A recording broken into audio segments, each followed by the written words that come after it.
This bus is being driven by a driver who's going to crash us to the bush. Yeah. Yeah, he's already there. He's already there. There's nothing you can tell him. Not even didn't advise us. There's nothing. Like Jaoko Oburu would help. No, by the way, that guy. Come on, Nerima. I've never seen him talk. He talks. Jaoko Oburu talks. Does he talk? Your guess is as good as mine. Aesthetics is very important to this administration. The kind of cars, the helicopters, the offices, the lavish offices with the big golden chairs. By the way, I don't get that thing. You know those chairs that have like a golden touch. You just, I mean, you've seen State House, the way there's a room that's just white. Yeah. White. I was like, wow. Heavenly if you white. Want to show there's no poverty here, have a room that is white. Hakuna matope unatembelea. So if you see someone who has started gaming and they have won like 50K just kucheza game, see where utasign. You'll be like, I can do that sitting somewhere. Yani, hey, without kufanya. I don't need to go and farm. Yeah. Kazi ngumu. I can be a billionaire from a village in Busia. I can just bet. Imagine, bet. And then the thing is, now you start seeing testimonials. You know the way they have people who come on TV and mimi nilishinda na nikanunua nyumba nikaweka down deposit. I mean, see when you be encouraged. Yeah. Yeah. Sure. Who are you not to do that? Even me, I'd be encouraged. So even me, I'd be like, that mama, she's just like me. I'm gonna win. Yeah. So there's that.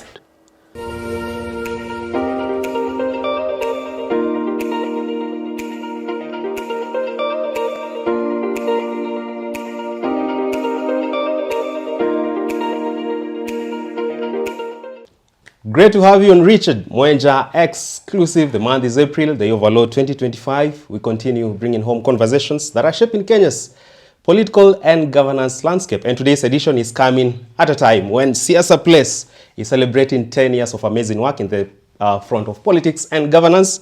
And I'm privileged to host none other than my resident analyst, Executive Director, Siasa Place, Madam Nerima Wako. Yes. Nerima, great to see you. Good to see you. In an African print to celebrate your day at Siasa Place, 10 years. 10 years. And sometimes I'm even like, wow, I can't believe it's been 10 years. It's been 10 years. Even looking at the old pictures, it's hard to believe. Yeah, but we are 10. 10 years of defying the odds, rising above the tide, speaking truth to power. And inventing the future. You know, we started on X. Imagine when X was starting. That we humble. were one of the first organizations to use conversations. Before, there was no spaces. So it just used to be chats. Like, we were one of the first to start those conversations. So, in Kenya. So a woman of many fasts. It gives me pride. Yeah. But then again, you must be your father's daughter because, come on, it has been a trend in Kenya whereby anytime a woman leader tries to speak truth to power, they're intimidated through various means, some even getting threats of, we're going to silence you for life. Yes. How comes you've been able to summon up this courage to this end? I don't read the comments. Just that. That's the hack. You know this. No, but for real, also, it's my faith. Like, we talk a lot about this, but I'm really, truly serious. That I feel that there's a higher calling for myself and someone that I'm answerable to, who is the creator. So once you have that in mind, you fear no one. Yeah, you fear no one. Not even your party leader? No, none. No one who's human. Yes. Nerima Wako, the president, our president, beloved dearly Ruto, is in China for a state visit. And from it, we expect a basket of goodies as Kenyans. But they come at a price, multi-billion Kenyan shillings worth of loans to facilitate what we are seeking for from China. And Kenyans are wondering, could this shackle them into more debt? Not just Kenyans who are presently alive, but also their future generations. What do you make of all this China visit? For the China visit, I would feel differently if it wasn't about money. I know we're constantly talking about how we're in debt and we need the resource. However, there's been little conversation in terms of accountability. The scandals that have occurred in terms of answers. We've seen the president almost relaunch projects that launched a long time ago. There are questions. You know, someone even put Morara's projects that he had highlighted into a map of Kenya and just showing how much money has been lost because of those projects just not coming to be. And China is one of the most advanced places in this world. Even when we talk about some of their cities, technologically advanced, that we are centuries, if not decades, behind. And so we can learn a lot from China, that's granted. But to just receive resource or to beg for resource, we have seen what they do when you're not able to pay that resource. We have seen particular institutions, landmarks, buildings, even being given to China. I'm talking about even Zambia, for instance.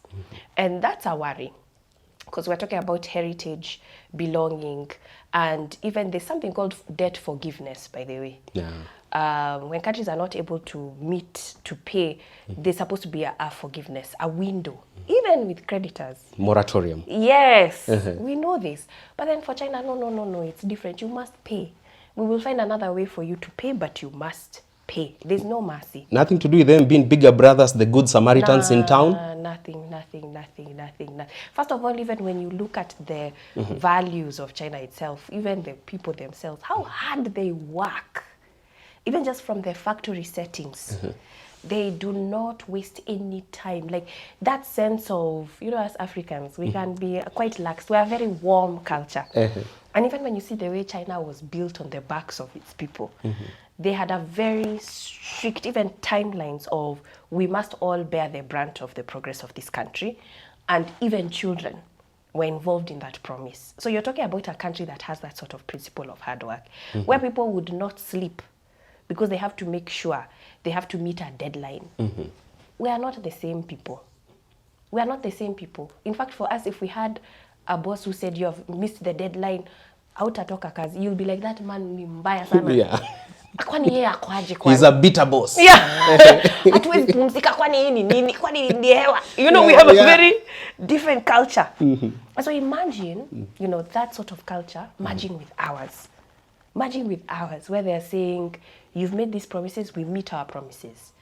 You have said you need this much resources, you must pay it back. There's going to be a clash. There's going to be a clash, and it's going to be soon.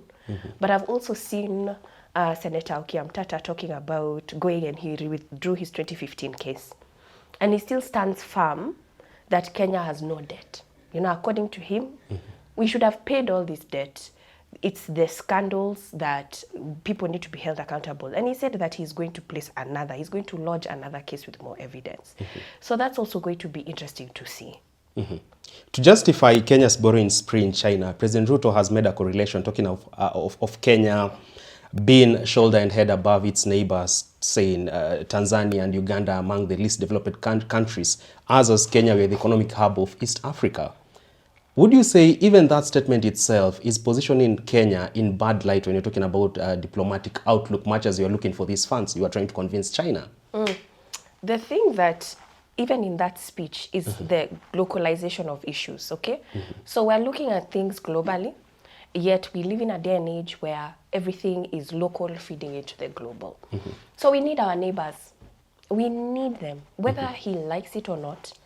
We have to build those friendships. Why do I say this? Because even when you look at Europe itself and the trajectory it's taking, they are spending a lot of resource looking at immigration. They don't want us there. They don't want Africans who are struggling in their own countries to migrate to their countries for opportunity. So they are forcing strategies that look at how African countries can be able to be sustainable on their own. And that's also happened in the US when you look at Trump and the tough wars that they've been having with China. It's about the economy. It's about how can our citizens benefit much more from the economy. And so they're looking internally. But when you talk about the US, we're talking about a country with over 300 million citizens. When you're talking about China, the billions. When you're talking about India, the billions. And then you come to Kenya, we're at 52 million. So we have to combine with Uganda, Tanzania, Rwanda, Congo. We all have to come together to even have an ounce of a population that's close to China. that is a completely different market. It's a completely different ballgame. So for me, I think it was in bad taste because we are moving toward a period of collaboration. You can't be talking about, free trade within Africa. You can't be talking about a borderless Africa where you still have this competitive nature of our economies. We have to find ways where we can specialize as nations and build each other as regions. And that's the futuristic thinking. Former Budget and Appropriations Committee Chairperson and MP for Kiharu Ndindi Nyoro this far has implored President Ruto to stop the borrowing spree. Ndindi Nyoro argues that we have enough resources as a country to develop ourselves and build that sense of self-reliance. Do you think there is some ounce of wisdom and really logic behind the concerns by Ndindi Nyoro? There is. Even the fact that it's coming from Ndindi Nyoro specifically, someone who was very close to the president, someone who supported his presidential campaign bid, and that's someone who was within the circle to tell him that publicly shows you that maybe, okay, there's a sense of bitterness since they've fallen out, but also there's truth. You have to listen to two sides of the coin. And for him to be able to say that, and now looking and saying publicly, okay, guys, you know what? I was part of this crew. I made a mistake. Now I'm seeing what you guys have been bantering and complaining about. I was blinded. I was blind. I'm not a prodigal son. Now I see. Now I see. It's better to be late than never. Better to be late than never. So it's good that it's coming from voices such as those because there'll be more inclination for the president to listen, even though upset, to listen just because of where it came from, even though upset. And so I do believe that as a country, we have so much skill. Sometimes I'm just so proud to be Kenyan. And I always say, like, no matter where you travel, there are Kenyans who are doing well in that country. I mean, the brilliance from our education system, even though CBC right now is unsure, but we have a very smart population and one that actually wants to work hard and build for themselves. So you're telling me this population, we cannot deal with our debt. We absolutely can. And it has taken leaders to be able to inspire citizens to take care of debt. People will pay tax as long as they are seeing it feeding into the larger aspects of the country. When you're feeding and you're not seeing it going anywhere, it becomes frustrating. And that's why he talked about it's very hard to please Kenyans, but because it's what they see. Yeah. Very hard to get a compliment from Kenyans. It's what they see, And I've even shared how we have seen in Botswana where leaders have built entire universities through farmers, people contributing cows. Each of you contribute a cow, you all contribute cows, we sell the cows, we get the resource, and we build our university. Believing in the larger dream collectively. Yeah, Botswana, it's free for them to go to uni. It's a right. It's farmers who said, we will educate our children. And they have one of the best institutions in the world. So it's possible. It's just about thinking creatively. And I think that, the ambition, the passion is there. We're just lacking in terms of direction when it comes to leadership. We're lacking in terms of direction when it comes to leadership. So seemingly you're passing the impression that fish rots from the head. And that is the problem experienced as a country when you're talking about the fight against corruption. Absolutely. Absolutely. So to this end, Nerima, looking at the mega scandals in this country, from subsidized fertilizer scandal a while back, edible oil scandal, among other rafts of economic scandals we witnessed as a country, when we're talking about Kenya Kwanza administration this far and their fight against graft, would you say that they're not really walking the talk, hypocritical on that front? They are hypocritical because also remember, we are talking about renovations. How many offices were renovated in that period? How many hundreds of millions were spent on renovating State House itself? Let's talk about prioritization. So even when you talk about even spending, you have to prioritize the issues that you want to spend on. Aesthetics is very important to this administration. The kind of cars, the helicopters, the offices, the lavish offices with the big golden chairs. By the way, I don't get that thing. Those chairs that have like a golden touch. You've seen State House, the way there's a room that's just white. Yeah. White. I was like, wow. Heavenly if you white. Want to show there's no poverty here, have a room that is white. Hakuna matope unatembelea. Hakuna. For dynasties and above. Dynasties and above. But that shows your honor if you're going to focus If you're going to focus on the external outlook, that means you're hollow as a person or even as an institution. Is it? Their focus, that is so important to them. You know, you want a room that looks nice there. That's so important to them. State-sponsored opulence? Oh, yeah. That is a huge challenge. That's a huge challenge that we have. And I even saw a picture circulating online, and I don't know if it's really his house, but they were comparing it to a house of a former leader from Congo and just saying, look at how similar these houses are. Okay? Congo had to be the example. It is the example. It is the example. You know, when you think of even extravagance, you have to think of Mobutu Sese Seko. Sure. One of the first to just show us what it's like, you know, to get into power and then you overdo it. Primitive accumulation of wealth. Yes.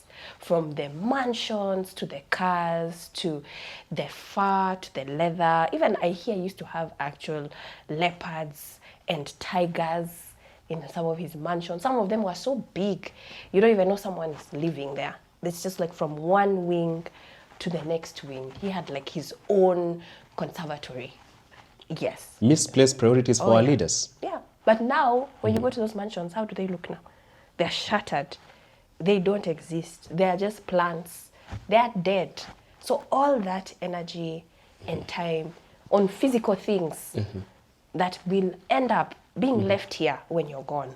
When you're gone, you will leave it here. It'll be sold, thrown away, eaten by termites. It does not last forever.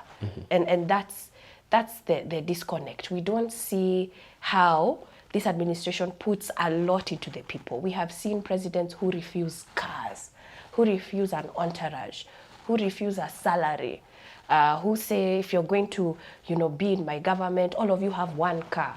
And this is the car, this is the make. Standard model. Standard. We don't see that sense of standardization with these people. With these people, it has to be above and beyond. Yeah. Yeah.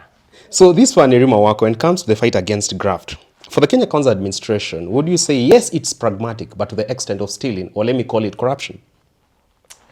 Is it pragmatic? When it comes to stealing happens. Stealing even happens in first world countries, okay? But it's another level of stealing.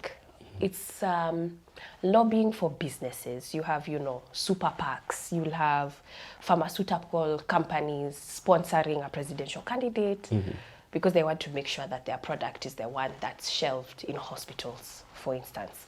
So there's a sense of greed still. It's human nature.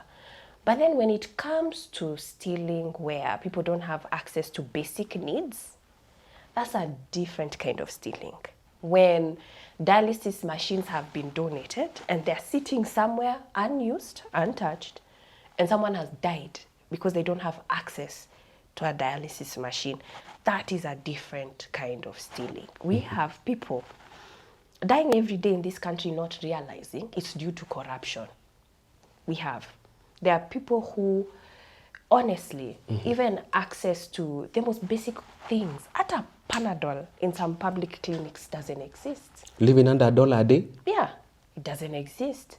You will even find sometimes, not just politicians, even some crooked doctors making sure that, okay, the drugs that are supposed to go to this facility, they go to my private hospital or my private clinic next door. So you go pay for that same product, yet it was provided to you for free. It's a different kind. It hits different when you're stealing in this context and where we are now. And so for me, I wouldn't justify it. I would say that's where we have to be quite firm when it comes to corruption. Because where the country is now, stealing millions just means you've cut off thousands. And not just cut off from opportunity and into poverty, like cut off into the next life. Like they go. That's a different kind of stealing. Well enough, Nerima. This far, the president has been big on talking about the need for us to strengthen accountability, perhaps why we even have the conflict of interest bill in the first place, which is taken a keen look at. But this far, what do you think is the true position and genuine position of President Ruto, even on that bill itself, conflict of interest bill? It's speaking directly to him. I mean, there are so many companies and businesses that we know he owns that are conflict of interest. It's shocking that it's common knowledge that one of the places where government has its meetings is owned by him. I mean, conflict of interest. If I was to stand outside that hotel with a red flag, with a sign that says conflict of interest, it would be there. So he would be one of the first people. He would be one of the first. And I think a lot of times, even when they say these things, it's very hard to fathom. And I was talking to a colleague, he's Nigerian, and recently moved to Kenya. And he was sharing last week how, you know, when he first saw the president talking on TV, you know, having a one-on-one presser, and he would give some answers, he said, I was shocked that Kenyans were telling me he's lying. He's like, in Nigeria, as bad as we are, the president, he cannot lie. Like, he cannot say a lie on media. Let alone a litany of lies. He cannot. Like, he will have maybe other people saying it for him. But him, one-on-one, saying the lie, he said it's not possible. Because by the time he comes on air to the media, they have fact-checked. And what he says must be factual. So he was not understanding how some things people were countering with facts. Some things the president would say, institutions would come and say that is false. And he said, how is that possible? How is he lying on air? Help me understand. And to watch him so confused and bewildered. He's like, how is this possible? He knows it's not true. And he's still doing it. Like, what's that? Like, he was honestly, genuinely asking, what is that? And we're like, no. Yes. For our case back at home here in Kenya, is our president graduating into a habitual liar from your lenses? I think sometimes he finds it difficult to know the truth. Yeah. But you know, there's a danger. When you keep lying, you might get to a point whereby you believe in your own lies. Imagine ako and you sunk into the miasma of your own confusion. Ako hapo. Already there? He's swimming in it. That means this bus is being driven by a driver who's going to crash us to the bush. Yeah. Yeah, he's already there. There's nothing you can tell him. Not even in advisors. There's nothing. Like Jaoko Oburu would help. No, by the way, that guy. Come on, Nerima. I've never seen him talk. He talks. Jaoko Oburu talks. Does he talk? Your guess is as good as mine. Have you seen him talk, you, Mwenja? Not yet. Yeah. Isn't that suspect, kidogo? I've never seen him talk. But it's argued that great people work in silence. Silence of they're watching, because he looks very, like... Anyway, let me not go in there. He looks like... All right, Nerima, before we go full throttle on the politics of the day here in Kenya, there is an alarming crisis in Kenya, and that has to do with gambling. Youth sinking into sports gambling. A report came forth whereby Kenyans spent 2 billion Kenya shillings in 2024 in gambling. That translates to about 766 billion Kenya shillings for the year of our Lord 2024. Looking at such figures, Nerima Wako, much as the government is drawing some sense of taxes from this betting, are we really headed to destruction as a country? If this is going to be the point of call for our youth who are jobless or don't have an activity to engage themselves in? So, a few things. Gambling is actually addictive. It is treated as an addiction. And, you know, it's not just a game. Yeah, that's to begin with. So there are people who will be more prone to gambling. And there are some states, even in the US, that prohibit gambling. You cannot gamble in Alabama. You cannot. But you can cross over to Georgia, which is an hour away, and gamble. A total ban in a particular state? In a state. A ban in a state, just depending on where you are standing. And it works? Yes. People will drive to Georgia. Because I told you it's an addiction. That was my first statement. Yeah. So there are some people you cannot stop from gambling. They will, so they've made it very difficult for you. By the time you're driving 1 hour to go and gamble, it's because you have told yourself, like, this is something I need and I must have. And so I wanted to, you know, explain that first, that there are some states in the US where they have banned gambling. And there are some states that allow you to gamble. And this is because also on the view of gambling as an addiction, as a drug, as illicit, and there are laws that surround gambling. Now, what are the laws that surround gambling here? And I think that even when you're talking about a population that is majorly young, and the platforms they're talking about like Aviator, games, Sport Pesa. You name it. Yes. And so you're seeing, mainly young men, getting into this addiction quite early. And people not even understanding that, okay, there can be ages to gambling. There are states that have now said that you have to be 21 to gamble. The same age that you have to drink is 21 in the US. It's not just something you can just, because you have a phone, you can register, ama uko na 18, unaingia. It's not. And it's the same, which is funny, because cigarettes in the US, you have to be 19. So to smoke, you're 19. And people argue, but you can get lung cancer. Why would you expose them to cigarettes? But it's 19. Gambling is at 21. So it shows you how they view at a better lung cancer than this gambling. Addiction. Yeah, than gambling. So I would say there are two things. There's this sense of, I feel technology has played a part, where social media has shown falsehoods of people's lives. So you see pictures of people doing well, wash. These days, sometimes it's just too much. It's in your face, Especially on TikTok. It's a lot. Standards being set by the day. So a lot. It's a lot. By the way, it's a lot. You wonder, what am I doing with my life as Mwenja? I know. Whose child am I? Exactly. You're just like, kwani alifanya nini? Kufika hapo haraka hivyo. Overnight millionaires. Microwave success. And then you normally like watching when you're in bed. Like, hata akaipo. Anyway. It's vanity anyway. Anyway. Yeah. Hata labda ana furaha. Yeah. So, in the end, what we see is this comparison. So people are comparing people's lives. And now not only are we comparing just Kenyans, you're not able to see people living in luxury in the US. I remember there was a time this guy was trending for waking up and pouring ice, and this billionaire as well. So people see different lifestyles, and they want that life. They want that life. So if you see someone who has started gaming and they have won like 50K just kucheza game, see where utasign. You'll be like, I can do that sitting somewhere. Yani, hey, without kufanya. I don't need to go and farm. Kazi ngumu. I can be a billionaire from a village in Busia. I can just bet. Imagine, bet. And then the thing is, now you start seeing testimonials. You know the way they have people who come on TV and mimi nilishinda na nikanunua nyumba. Nikaweka down deposit. I mean, see when you'll be encouraged. Chad, sure. Who are you? Who are you not to do that? Even me, I'd be encouraged. So even me, I'd be like, that moment, she's just like me. I'm gonna win. So there's that. And then, honestly, number 2, we're really struggling.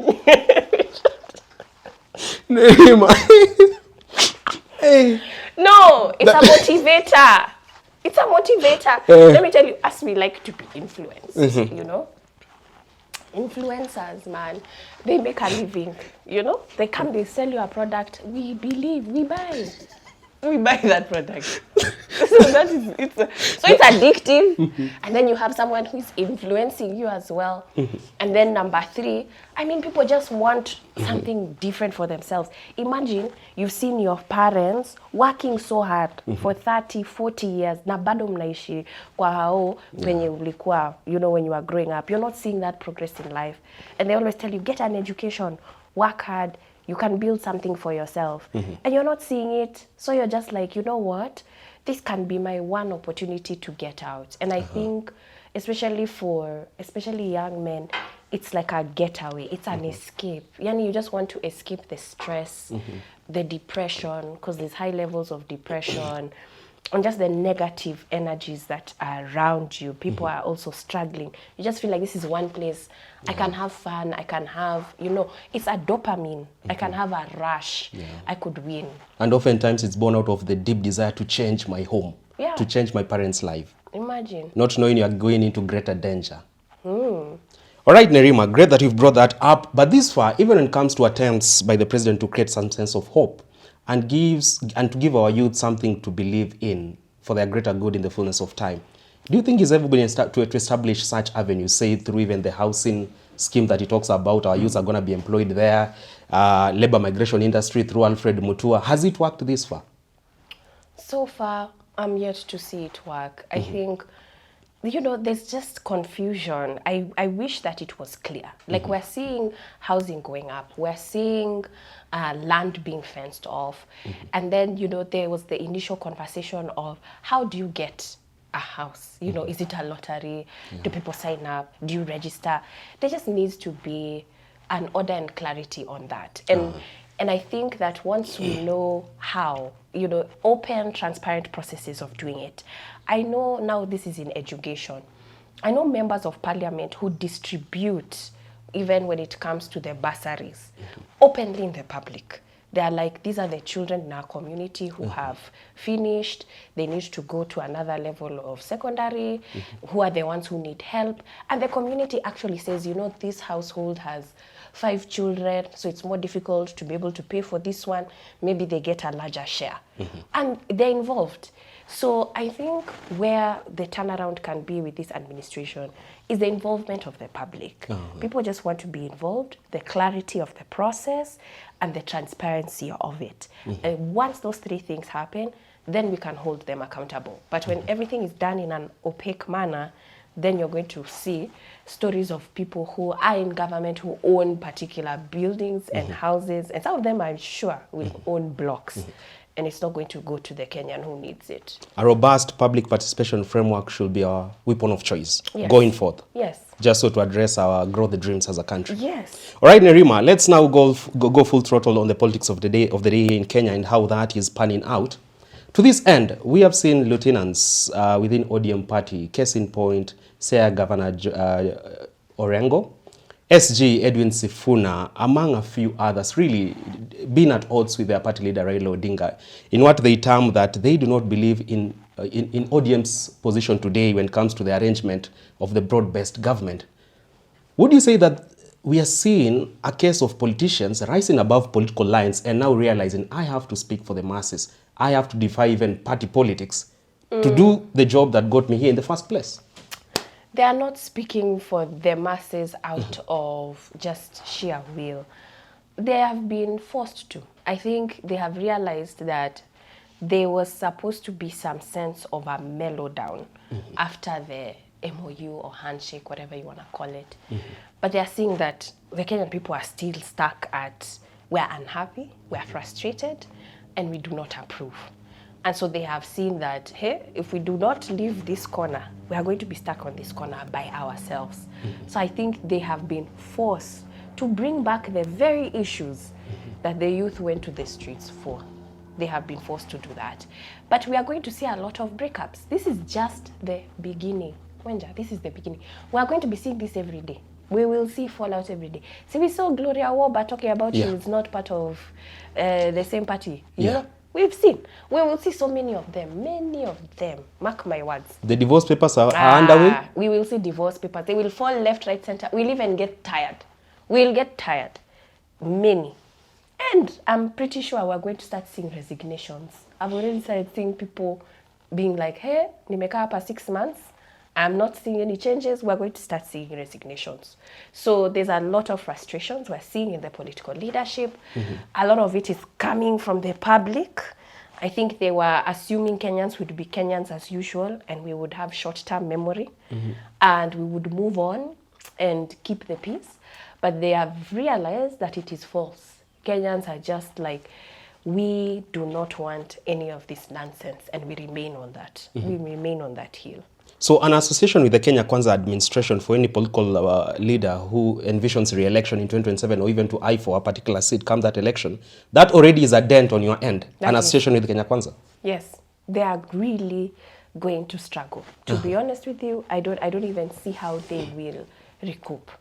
Yes, unless they change their alliances completely, which is what people are assuming, that they will now focus on the northern part of the country and change our politics in terms of the kind of coalitions that they form and to go against the big 5 that are usual. Other than that, I don't see any other technique that they would be able to utilize. Moving on swiftly, Nerima Wako, you've talked about we're gonna experience more mass exodus, more so from the ruling coalition Kenya Kwanza to other camps out here in our political space. A few days ago, former DP Rigathi Gachagua hosted a delegation of leaders, among them former CS Mithika Linturi, among other insiders from Kenya, one-time insiders of Kenya Kwanza government, talk of Maoka Maore, among a few others. And this for someone would want to question, is Rigiji really coming forth with a heavy political punch that if Ruto is not careful, it's going to really grant him a one-term? I believe that's what he's working on. They're trying to form this new alliance, to form this new party they keep mentioning. However, we're seeing the same old faces. We are seeing the same old faces. There's nothing refreshing about that coalition. There's nothing new. There's nothing exciting. Let alone inspiring. There's nothing. There's nothing. It's still them in their corner. It's still Mount Kenya in their corner. For any move of the needle, they'll have to come together as one. That means combining Natembaya, that means combining Kalonzo. They all have to come together as one. But what is going to make it exciting is new faces in the political sphere. If we have the same people who are on rooftops of cars in 2002, and I remember this very well because I was in town. I remember this scene. 2002, I was in town. I was a child then. And I remember the excitement of Kenyans. And there was like a caravan, like a lorry, and it had Charity Ngilu, it had Martha Karua, and they were going through Tao. Actually, tulikuwa like near Uhuru Park. Yes. And I remember standing there. I was with my dad. And I remember looking up and being like, wow, what's happening? You know, what's going on? And, you know, my father is like, hey, things are about to change in this country. We're still not there. You cannot see that wave of change in the horizon this far. Not there, not with that crew. Not with that crew. Like, unless they come together. Them standing in their corner, right now, it still feels like the same old, same old. There's nothing that's going to make me feel like, hey, there's something coming. But the moment that they all come together on one side, and then front new faces, front younger faces, then we will see something. But this fight remains a case of just a change in the political forest, but the same monkeys there. Yes, right now, yes. It is the same monkeys that are hovering and screaming and making noise, and the rest of us are looking at them like, you're not going to direct us. Come 2027, are these monkeys that you're talking about, political monkeys, are they likely to find all trees slippery and meet their death? Yeah. I think actually there are few people in that, they think that they are going to be in the next coalition of leadership, but they'll be shocked. They think, but they will be shocked. But Cherargei is very confident of President Ruto getting a second term. He's talked about there being no precedent of a one-term president in this country, and Ruto is no exception. Such confidence from Cherargei, is he likely to meet his biggest Waterloo as a support of President Ruto in 2027? But he has to be confident. Otherwise, how would he earn his stripes? Imagine you're the one who has to make sure that you fully support the president. You have to say those things because of the position that you carry. There are some of these individuals that have been with on screen. They will say something outrageous on air. And then as soon as we're off air, they'll be like, hey, Nerima, I have to feed my children. Unaelewa, hii ni kazi. Hii ni kazi. A means of rent seeking. Yes. So what people say to the public doesn't necessarily mean it's true. They say because it's also a means of survival. They would probably know that I do not agree on this matter, but because he's president and I'm loyal and I have allegiance to my party, they will support. Even making statements like we're gonna rig if need be, just so to grant the president a second term. No, that first of all, it's crazy that he made such a statement publicly. It started with Oscar Sudi, Cabinet Member of Parliament. Now we're talking about Cherargei saying, we're going to do whatever it takes. Kibaki did that in 2007. We're going to reincarnate that, just so to make sure Ruto ascends to the House on the Hill for the second time. Was that the most unfortunate statement to come from an elected leader? It was unfortunate, but like I said, there are people who are going to be shocked. They assume they're going to be in leadership excuse me, and they are not going to be. And the Kenyan people have changed. I keep feeling we're in a different dispensation. The Kenyans of '07 are not the Kenyans of 2025. They are not. We have people who are questioning much more. They have access to information much more. They want answers from government much more in terms of feedback. They're not people who take things as is or expect that whatever government says to go through. Almost finally, Nerima Wako, when you're talking about building robust democracy within our political parties and political coalitions, we've always struggled with how to strike a balance between allegiance to my political leader or to my party leader or even the party itself, and checking that not to morph into sycophancy. How do you strike this balance? Staying grounded, because I know, because I have a lot of friends who work in Bunge or who are in Bunge. They normally say the thing that gives them balance, especially the ones who are sober in terms of their statements, they go to the grassroots, they go to their communities frequently, and not going to church just to speak as a rally, to meet with people, to meet with the young people, the women, the farmers, the business sector, and that interaction for them keeps them sober. They're able to analyze what people are saying on the ground and to balance what is being said at the party. And they are not always, following their party leaders. They are not always following their party leader. Sometimes they have had to choose the citizens who voted them in. And that has come with a lot of backlash for them. But those are the ones who are able to balance the two. Finally, Nerima, as Siasa Place celebrates 10 years of amazing work in our democratic space, youth empowerment and clergy, are you confident that this far and even heading into the future, your voice is going to count to really bring the much needed change as a country? Or you look at a case whereby it's going to be quite a bumpy road ahead, and I'm not sure if we'll really bring the change we desire, not as part of the civil society? It's going to be both. I think still, even when we look at what happened with the plays of Echoes of War, when we look at freedom of expression, when someone is actually in court today because of something he said on his X handle, you are seeing that there are some spaces that are shrinking. And then there's the hope, where I say it's both, where you're seeing young people who want to build more and engage more and to be part of this nation. And we also see those who are part of the second liberation, they are phasing out. They are getting old. They look like people who can't even talk in public, yet alone walk. They need someone to hold their hand, to walk with them. And this is where I thank God that we are mortal beings, because we come to an end. And what they need to be worried about, those in leadership now, is what happens with their end. Because it's coming. And that's what happens with the future. The young become old.